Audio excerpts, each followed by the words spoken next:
Hi, everybody. I wanted to bring you my CVS haul. I did a pickup order on Maybelline and the Downy Beads. There was a high value 350 off coupon. I completed the laundry deal, spend 25, get 5 in store. So I really wanted to get that high value coupon, so that was a pretty good deal. And I earned 5 for the Maybelline and 5 for the laundry.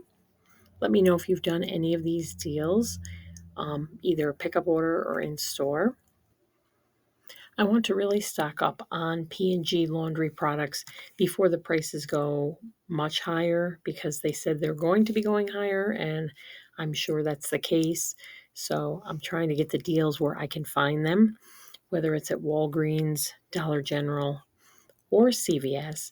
But I plan on doing a Dollar General video, I believe. So keep an eye out for that. But I was confused when I was in the store because I wanted to do Nexus. I scanned the smaller Nexus, the 11.99.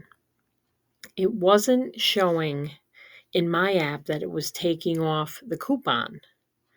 So I didn't want to get them unless I was getting the coupon that was coming off. Out other people and see what luck they had, and they were saying that these were qualifying for spend 20 get 10 and the coupon was coming off. So another day I did do this deal in store and it worked out perfectly.